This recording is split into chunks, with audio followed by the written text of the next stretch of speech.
Good morning, everyone, and welcome to Limitless Live. I am so glad to be here with you today. And if you are a parent who wants to raise a child that's not only smart, but actually confident, capable, and resilient, this session is for you. This month, I'm focusing on parenting, and today I want to focus on something that affects every parent at some point. How do we raise children who trust themselves?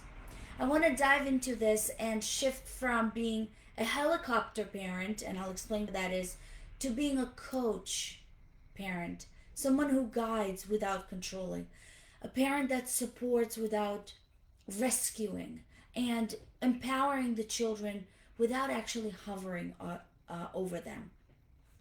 Children become confident not when we do things for them, but when we believe that they can do it for themselves. So let's start by really understanding what a helicopter parent really is. A helicopter parent is someone who is overprotective, overly involved, meaning has to know every step and everything, and micromanaging. And that often comes from love, but it also comes from fear. I just want to make sure that they don't fall.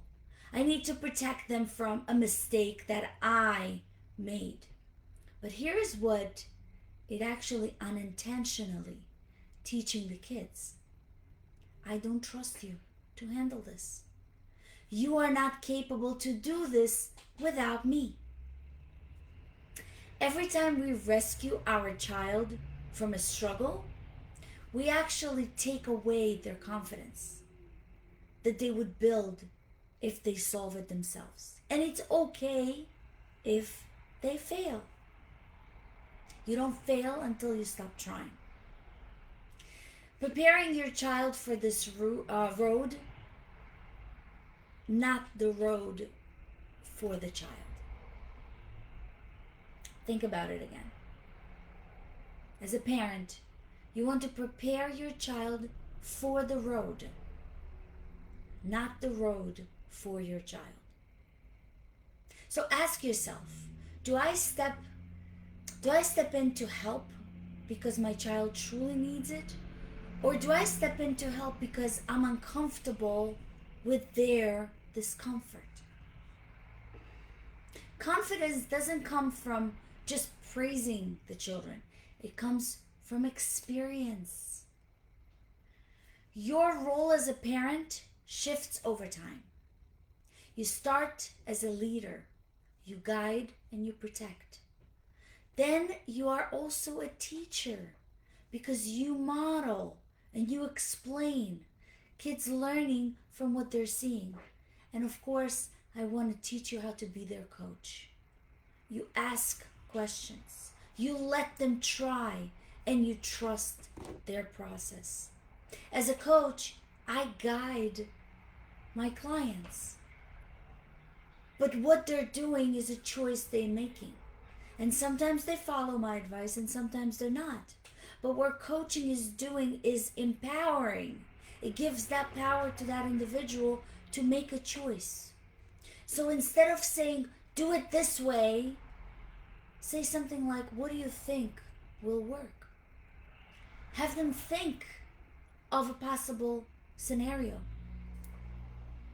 Swap the advice from curiosity. Ask, what are your opinions here? How do you want to handle this? What would make you proud of your choice? Children don't need perfect parents. They need present and curious parents. Now let's talk about what creates internal confidence. So first and foremost, opportunities to make a decision. Always allow your children make a decision. You can give them options, but a decision has to be made because as children learn, indecisiveness is a big problem for adults. Some adults are indecisive because they were not able to make choices as children. Another way to create internal confidence is permission to fail. You gotta let your children know that they don't disappoint you if they fail. It is okay if not everything works according to plan. It is okay to make mistakes. Don't raise them with fear of making mistakes. And finally, encourage after failure. Don't rescue them. If they failed at something, don't go and fix it for them, but encourage them that they can fix it themselves. You can give an advice, you can suggest, but let them do it.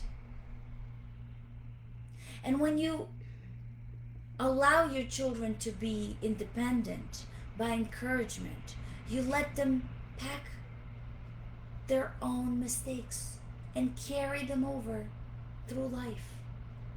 Those things are empowering them and letting them learn. So what are some things that you can have your kids do independently? Even at young age, let them have their own lunch. Let them pack their own lunch. Even if they just take crackers. Even if they just take something that you don't really approve. And if it's a snack that you don't like, why is it in your house? Right? So if you're not happy with your children taking whatever snack that is, eliminate it.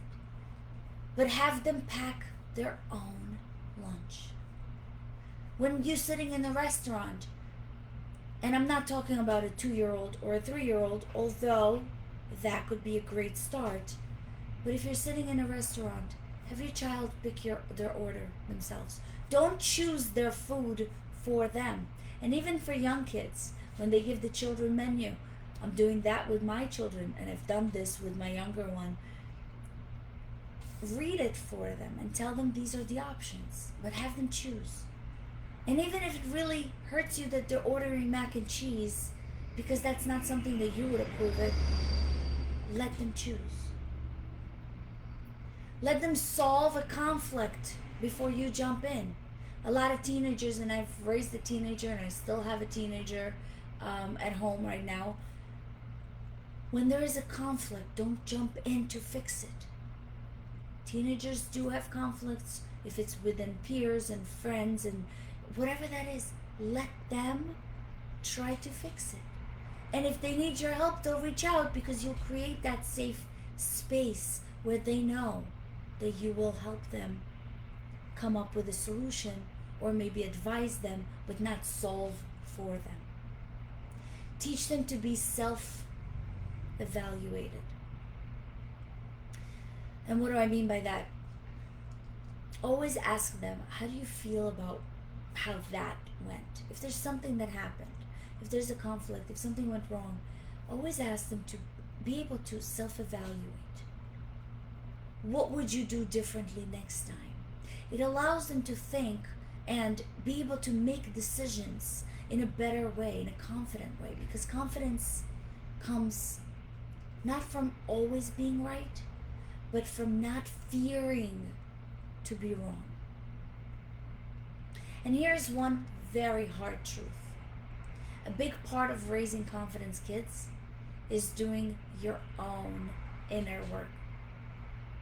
Children see you. And control comes from fear. Because you, by yourself, have fear of judgment. You have fear of your child failing. You have fear of your own worth being tied to their performance. You want your child to go to college because you want to look good. That you raise a child that has graduated college. But control is not connection. And perfectionism kills creativity. Your child doesn't need a perfect parent. They need a human parent. Perfection is the enemy of growth for both parent and child. Try this. Try tell your child, I trust you to try. It's okay to fail here. I'm here to support you, not to solve your problem. Growth is very messy. And that's okay. Don't try to avoid children's mistakes because you made ones. Let them get their own experiences. Be there to support them. Be them to catch them when they fall. And if today's session really lit something in you, share this with a few parents who are trying to break the cycle and raise strong, conscious kids. And if you want more, message me for Raising Confident Kids Guide. I will send you something that you might like to read. Remember, you don't have to get it perfect. You just have to show up with love, curiosity, and courage. Your child doesn't need a helicopter parent. They need a coach. They need you to be calm, to be grounded, and to be growing. This is Limitless Parenting. I'm here if you need extra coaching. I'm here if you need help. Please reach out. Thank you for being here. You are not just raising a child, you're actually shaping a soul. And that is very sacred work. Enjoy your week, guys.